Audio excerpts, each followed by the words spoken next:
Hey guys, welcome back to my YouTube channel. I am Sandra. I like to say this at the very beginning of my videos. If it is your first time here, I hope you would consider subscribing. If you've already been here before, I hope you would consider staying throughout the entire video. I just wanted to talk about something really quickly. I think it's very important. I'm sure you guys have seen the news of the tragic shooting that happened a couple days back in Minnesota, and there has been an outpour of prayers, rightly so, by a lot of people. And it just saddens me when I read this tweet by the former press secretary in the Joe Biden administration. Her name is Jen Psaki, and she had this to say. She tweeted this out: prayer is not freaking enough. Prayers does not end school shootings. Prayers do not make parents feel safe sending their kids to school. Prayer does not bring these kids back. Enough with the thoughts and prayers. So, when she tweeted this out, the current vice president, JD Vance, had this to say. He responded, "We pray because our hearts are broken. We pray because we know God listens. We pray because we know that God works in mysterious ways and can inspire us to further action. Why do you feel the need to attack other people for praying when kids were just killed? Praying." And remember, I think it's fundamental to point out where this shooting took place. It took place at the Church of Annunciation in the Wisdom neighborhood of Minneapolis, Minnesota. At a church. So it isn't far fetched for people to get down on their knees and start praying at all. That is to be expected. And I wanted to explain just briefly why I think Jen Psaki missed the whole point. And it is a problem, not just because such a statement disrespects the fate of over 2 billion people around the world, but because it misses the very point of why Christians pray in the first place. Okay, so first things first, prayer isn't just a substitute for policy, because we are talking about a political issue right here.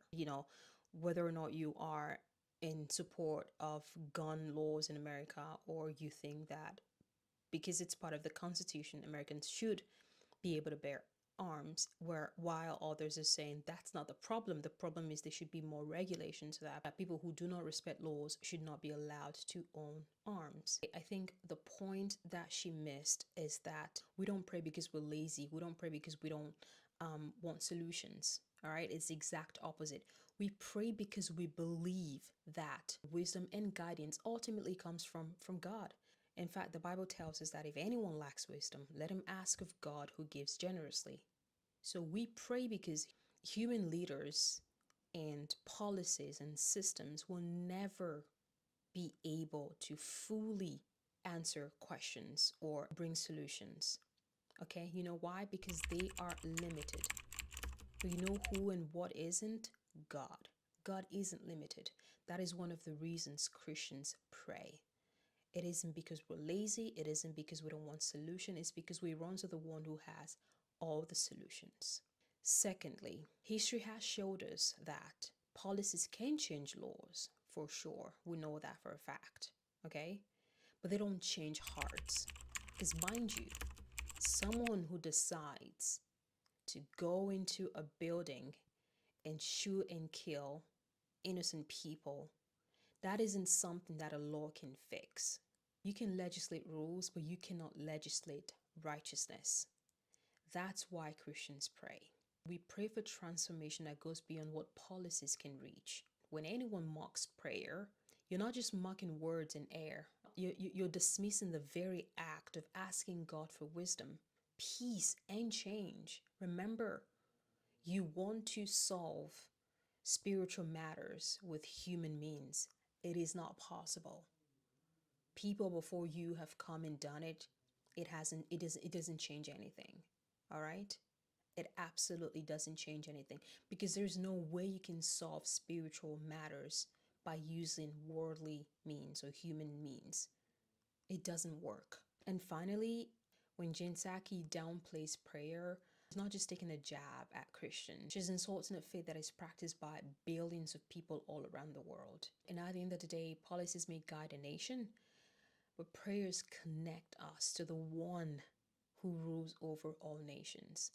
That is why Christians pray. It's when everything else fades, The Bible tells us that God never fails.